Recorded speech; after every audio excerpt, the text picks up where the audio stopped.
My college journey as a mechanical engineering student would have been that much better had I known everything that I'm about to show you here today in this video, because today I will be sharing with you my 3 biggest regrets from my college journey. And if you don't know anything about me, my name is Alex Isidro. Welcome to the channel. I'm a mechanical engineer. I've been on the field for approximately 10 years up until now, and I graduated in 2012 from Virginia Tech. Now, in order to give you a little bit of context, I went to community college for my first 2 years, and then I transferred to Virginia Tech to finish my last 2 years. So with all that being said, let's jump right into the first mistake, and the first one is slacking.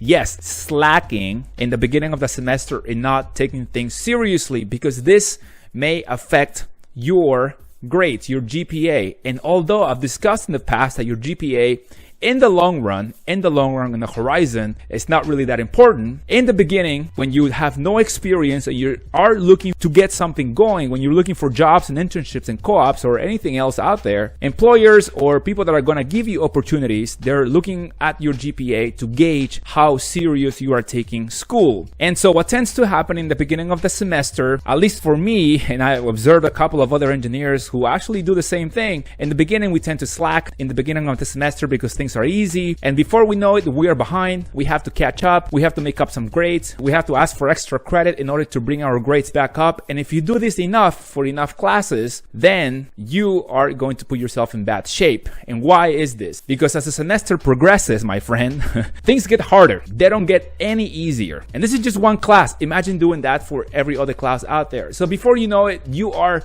neck deep in water. You're fighting for survival.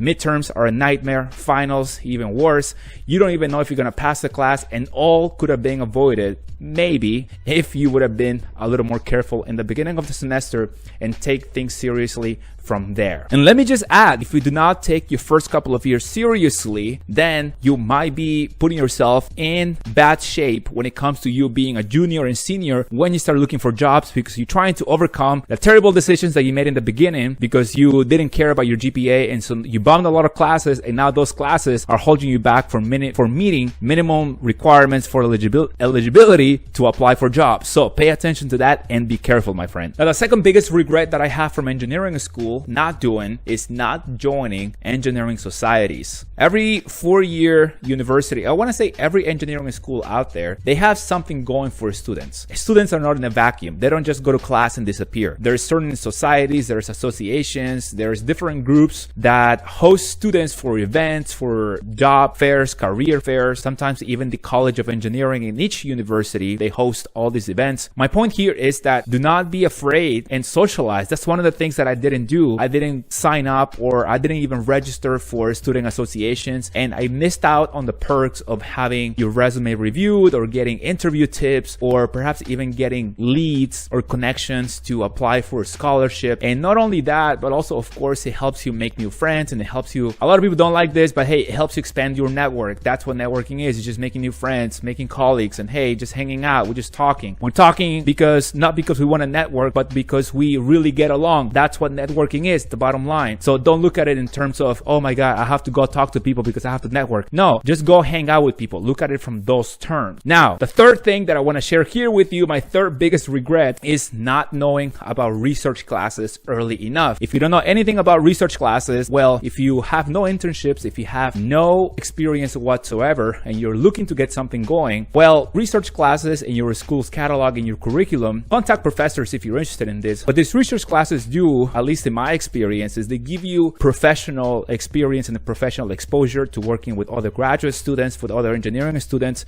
and it's kind of like a mini internship. That's the way I look at it, and it helped me greatly when I had no experience whatsoever, and I signed up for one of these research classes in school, and it actually helped me with getting internships and getting more interviews, at least later on when I applied to career fairs and job fairs. And now I'm feeling nice today, and so I'm gonna give you a bonus, and the bonus is the fact that not applying for enough help, not applying for scholarships when I was in engineering school. And hey, I'm gonna tell you the truth, I am not someone that comes from a rich background. I do not have a lot from a family that has a lot of money, and so I borrowed myself after school, and I actually ended up with $50,000 worth of a student loan debt. Now, all that stuff is already taken care of. I already paid it off, but maybe it could have been avoided, not entirely, but it definitely would have helped had I been a little bit more proactive and known a little bit more about scholarships and ways to get quote unquote free money from different associations. So make sure that you take advantage of these scholarships and don't just try to muscle your way through paying everything out of your own. Who knows, you may be saving yourself a lot of money, but not only that, also time in paying off all the student loan debt that you put yourself under when you go through engineering school. Now, if you think that it is too late for you to actually apply all the lessons that you learned here in this video, well, go check out this video right here where I share with you things I wish I would have known